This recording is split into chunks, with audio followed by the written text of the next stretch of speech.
호수아라는 말로도 쓰여졌습니다. 그러니까 구약 성경에 나오는 호세아나 또는 여호수아는 이 호시아와 비슷한 의미를 가진 어원에서 나온 말이다라고 이해하시면 되고, 그리고 이제 이것이 신약 성경에 오면 또 유명한 낱말로 바뀌게 되는데 그 유명한 낱말이 예수라는 뜻입니다. 그래서 우리가 잘 아는 것처럼 예수라고 하는 뜻은 마태복음 1장 21절에 있는 말씀처럼 아들을 낳으리니 이름을 예수라 하라. 그가 자기 백성을 그들의 죄에서 구원할 자이시다 라고 해석해 준 적이 있습니다. 그러니까 예수라는 뜻은 자기 백성을 죄에서 구원하는 뜻이다.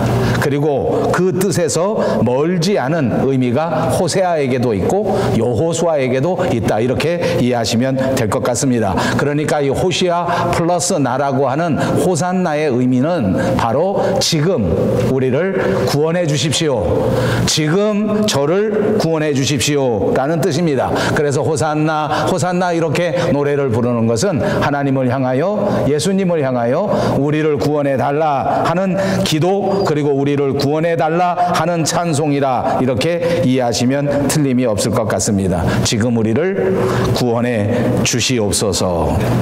예, 종료주일은 예수님께서 세상을 구원하기 위해서 이렇게 십자가를 지시는 그것을 기념하는 주일입니다. 십자가를 지시기 위해서 이 마지막 주간에 공생애를 살아가시면서 드디어 예루살렘 성에 들어오시는 것, 그것을 기념하는 절기가 바로 오늘 종료주일이라 그 말입니다. 이날에 많은 사람들은 예수님을 나와 환영했습니다. 이제 예수님께서 드디어 우리를 구원하시려 이 예루살렘 성에 들어오시는 것이로구나, 이제 우리가 나가서 예수님을 환영해야 되겠다라고 나오면서 거기서 종려나무 가지를 꺾어서 흔들면서 이렇게 호산나 호산나 노래를 부르고, 그것도 모자라서 어떻게 하면 내가 이 예수님을 더 많이 환영할 수 있을까라는 의미에서 자기가 가장 귀하게 여기는 자기 겉옷을 벗어서 바닥에 깔면서 예수님의 길을 예비하고 예수님의 길을 준비하고 예수님의 길을 찬송하면서 그렇게 예수님을 환영했던 것입니다.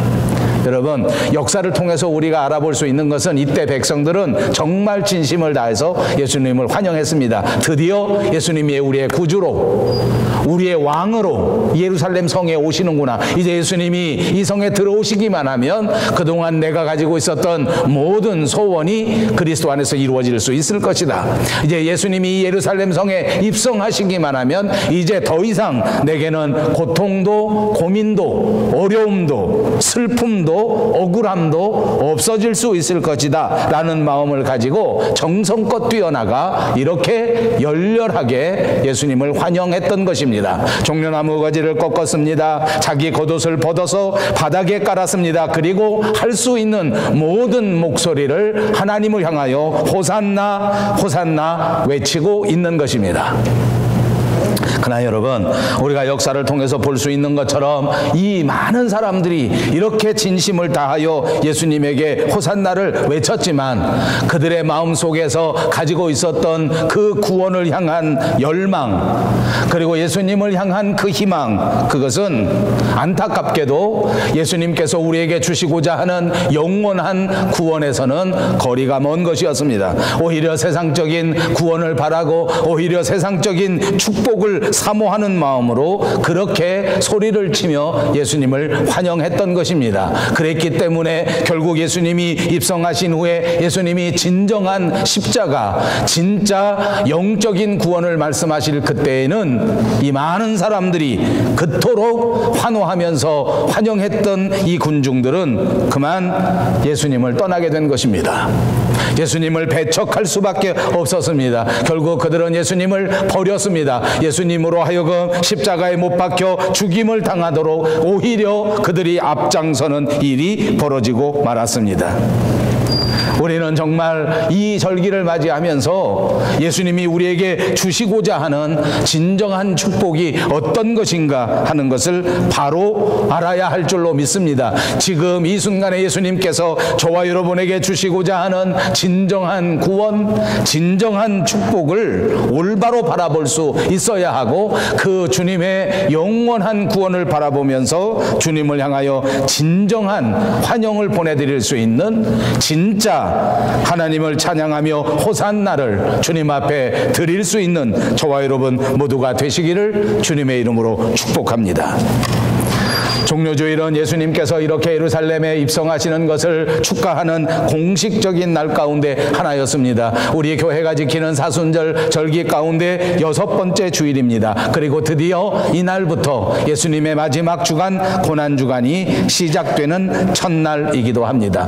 서방교회 그리스 교회에서는 이날이 승리의 날이요 예수님이 왕으로 오신 날이기 때문에 고난주간에 넣을 수가 없다. 그리고 종료주간은 빼고 나머지 날을 고난주간으로 정하자 하는 주장이 있었습니다. 그럼에도 불구하고 더 많은 교회들은 예수님께서 이 땅에 오신 것 자체가 아무리 왕으로 오셨다고 할지라도 저 높은 하늘의 보좌에 앉아 계실 예수님께서 이 땅에 오신 자체가 고난이요 순환의 시작이라고 볼 수밖에 없다는 견해를 보이면서 이 종료주일도 고난주간에 포함시켜서 지키고 있는 것입니다.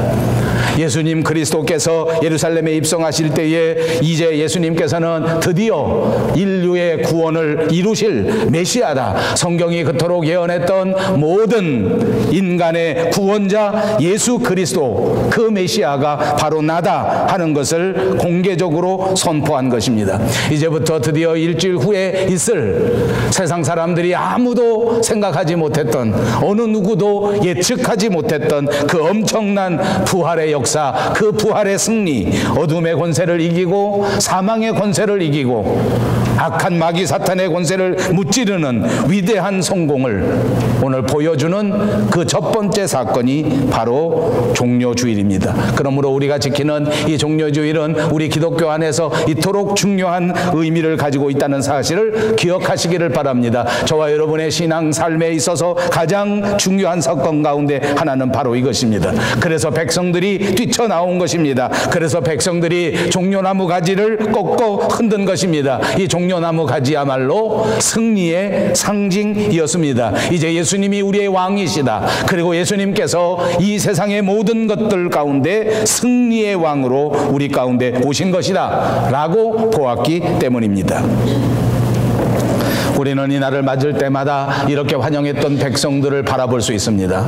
그리고 또 우리는 이 날을 맞을 때마다 역사 속에서 우리에게 주는 교훈을 볼 수 있단 말입니다. 그 말은 여러분에게 설명한 것처럼 이렇게 환영했던 무리들이 결국 얼마 지나지 않아 예수님을 못 박으라고, 예수님을 십자가에 매 다루라고 돌변해 버렸습니다. 자, 그러면 예수님의 입장에서는 어떻겠습니까?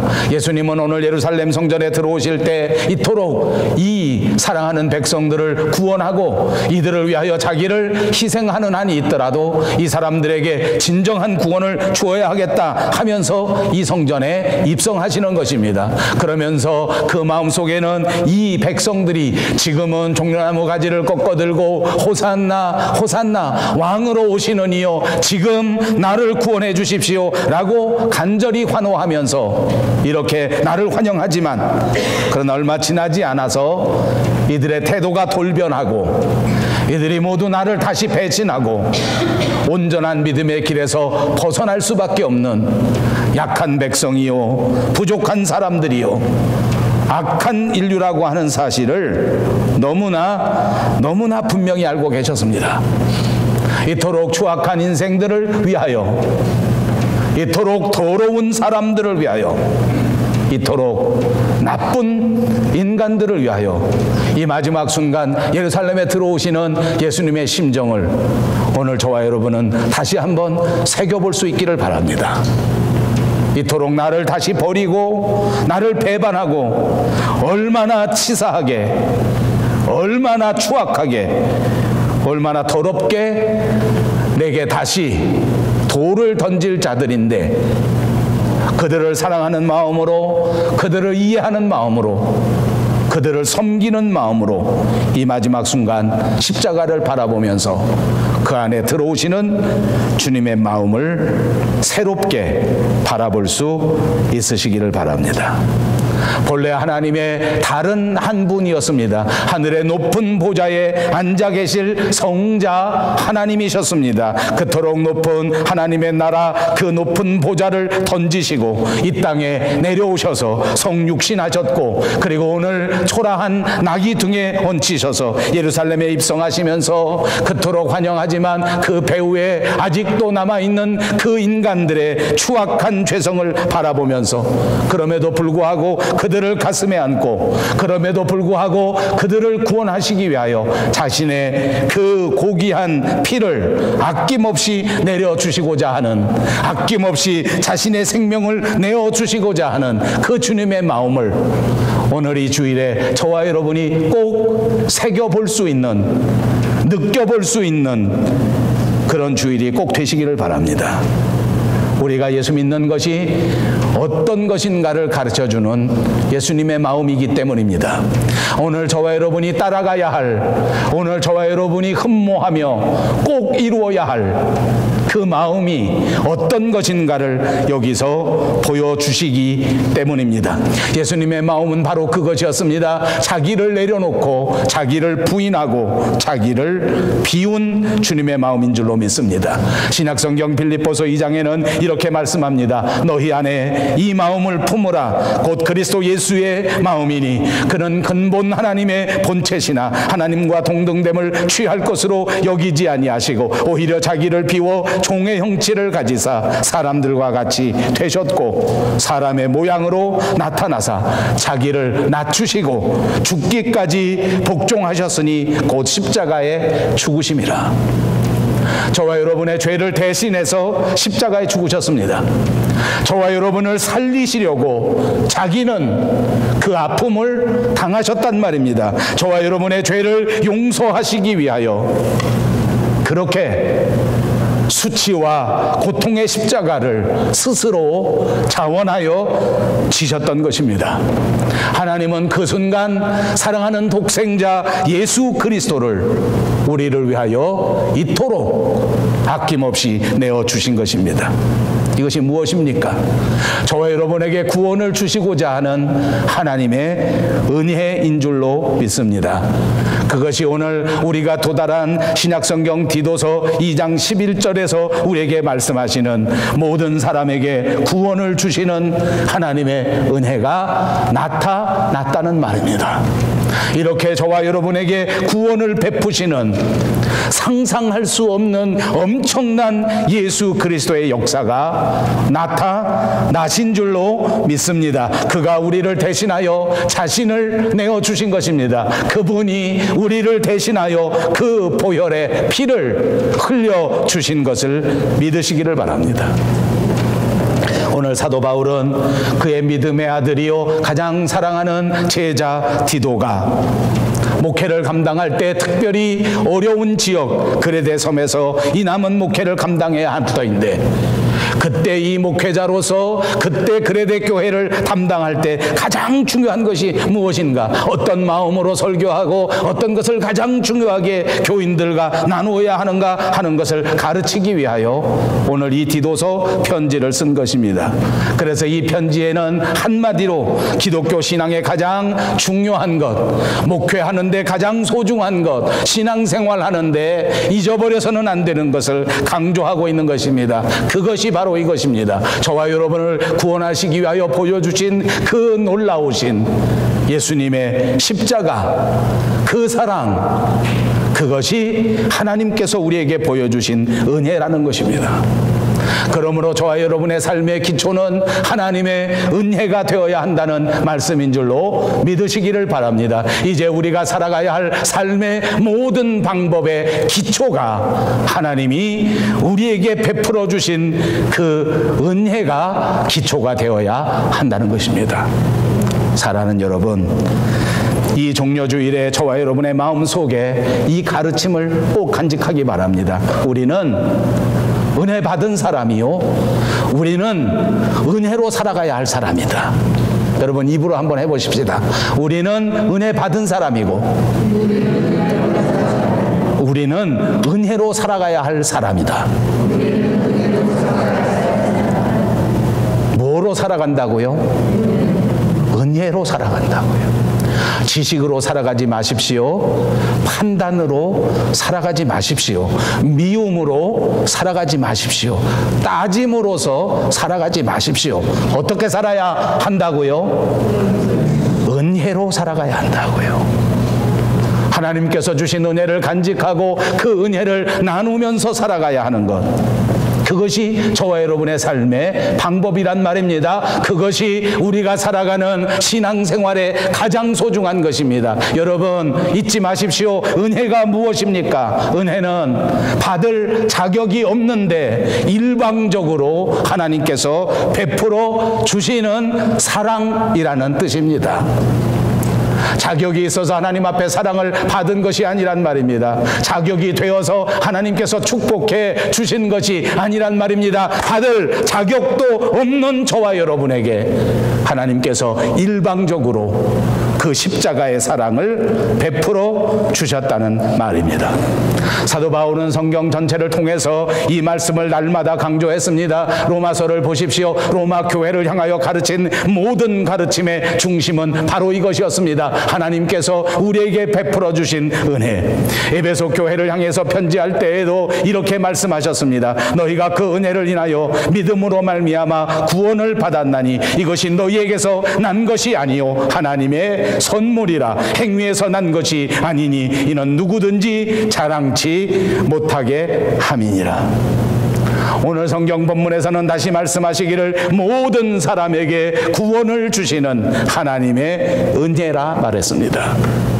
여러분, 이 말은 오해하고 들으면 안 됩니다. 모든 사람이라고 하는 것은 이 인류 전체를 말하는 뜻이 아닙니다. 하나님이 선택하신 사람, 하나님이 구원해 주신 사람 안에서는 모든 사람이 구원을 받는다는 것입니다. 그러므로 우리가 판단할 수 있는 것이 아니라는 뜻을 가졌습니다. 하나님이 선택하시기만 하면 유대인도 이방인도 구분이 있을 수 없습니다. 하나님의 사랑 안에서는 남자도 여자도 구분이 있을 수 없다는 뜻입니다. 하나님께서 붙잡으시기만 하면 남녀노소의 차이가 없다는 것입니다. 주인도 노예도 모두가 다 하나님의 계획 안에서, 하나님의 택함 안에서 차별 없이 구원받을 수 있다는 뜻이라고 믿으시기를 바랍니다.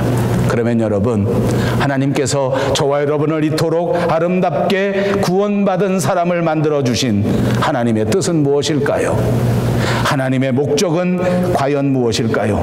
오늘 성경 본문 14절에 이렇게 답해 줍니다. 사도 바울이 가르쳐 줍니다. 이 말씀을 기억하십시오. 이 모든 은혜를 우리에게 베푸는 목적은 우리로 하여금 자기 백성이 되게 하려 하심이라. 자기 백성, own people, 하나님이 소유하시는 하나님의 백성, 자기 백성. 뭐라고요? 자기 백성이라고요. 이제 저와 여러분은 하나님의 은혜를 받고 하나님 안에서 하나님의 백성이 되어야 한다는 말씀입니다.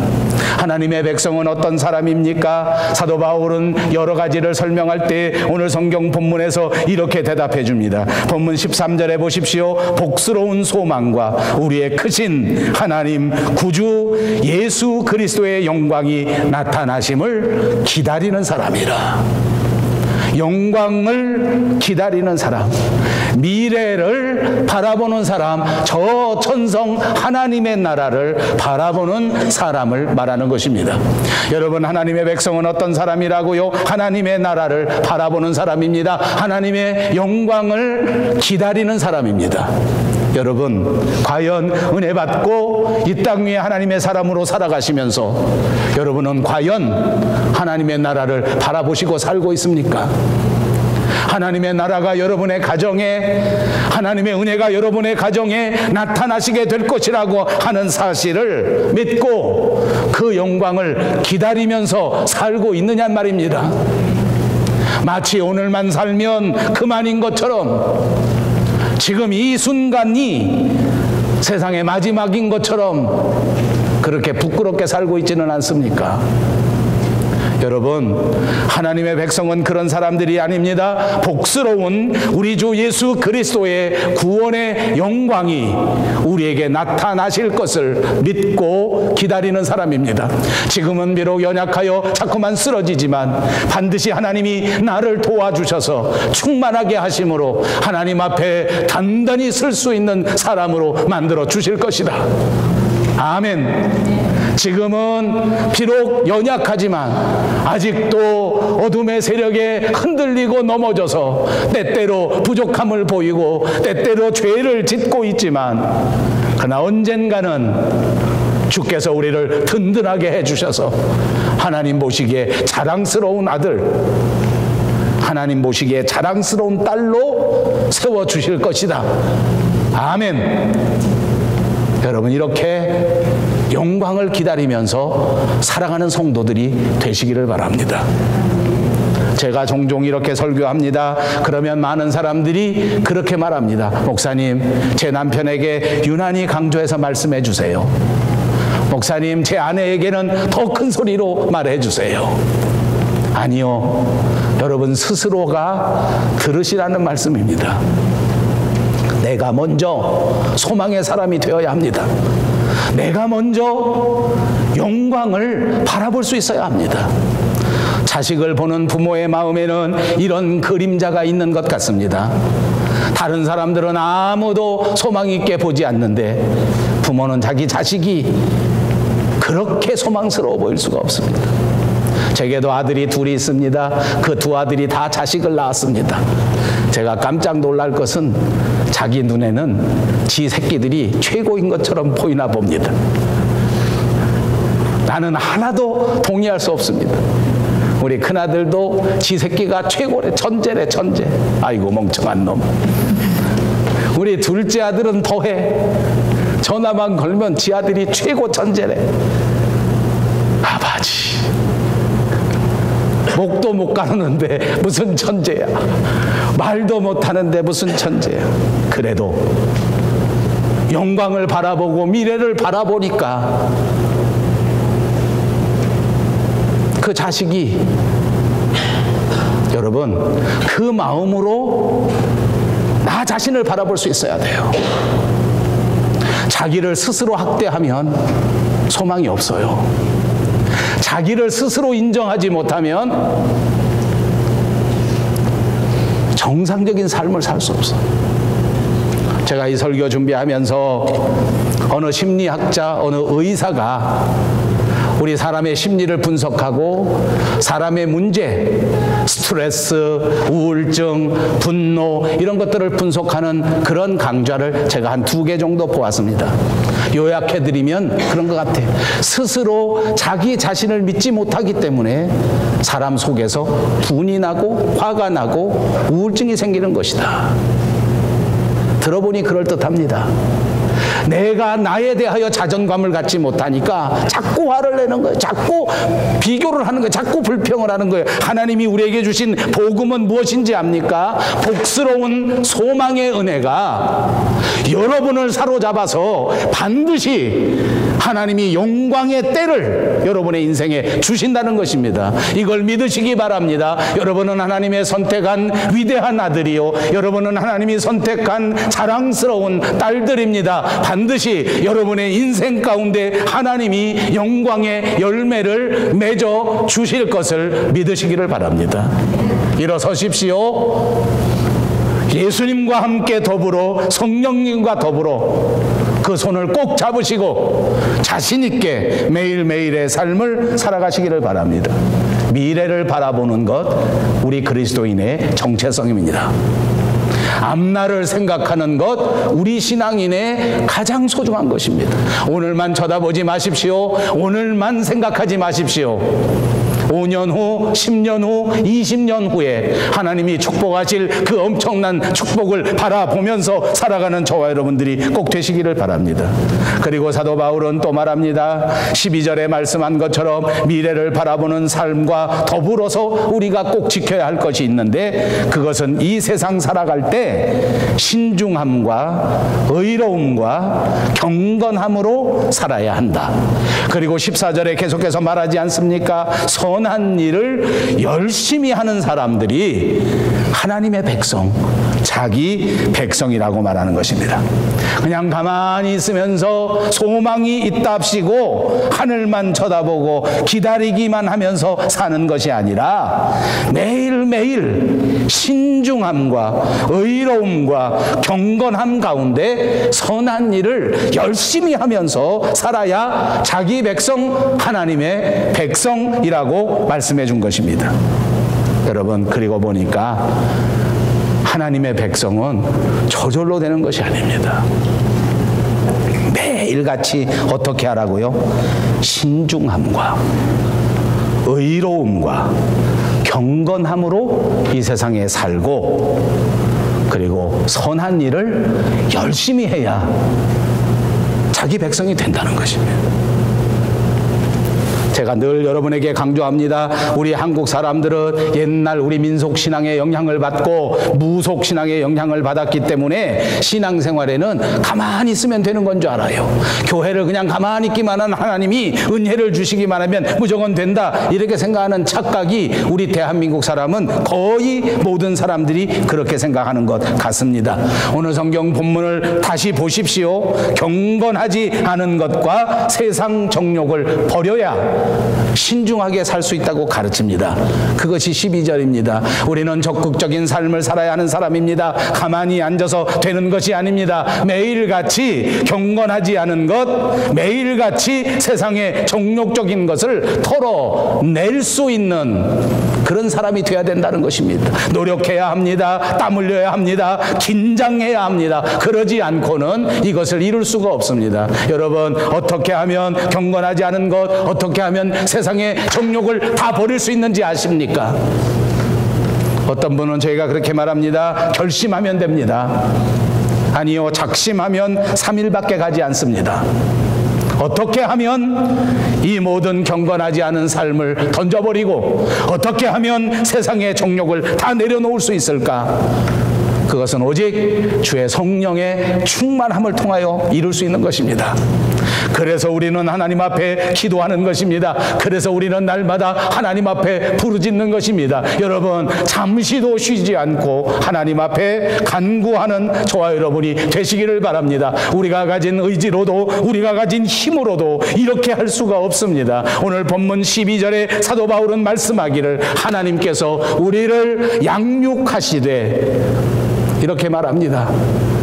애초에 하나님께서 우리를 이끌어 주신다는 약속입니다. 하나님이 함께 하시지 아니하고는 이런 성취를 이룰 수 없다는 말입니다. 하나님이 우리를 돌봐주시면 14절 말씀에 모든 불법에서 우리를 속량해 주시고 우리를 깨끗하게 하시고 우리를 성화시켜가는, 우리를 성숙시켜가는 성령님의 역사를 말씀하고 있는 것입니다.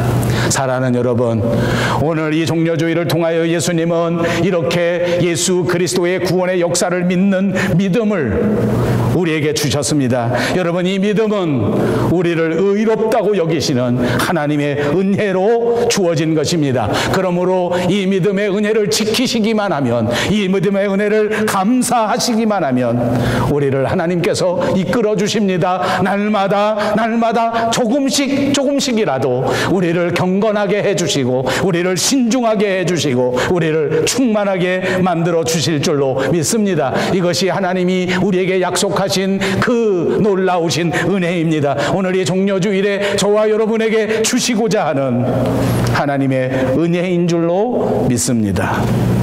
이 십자가의 은혜를 바라보아야 합니다.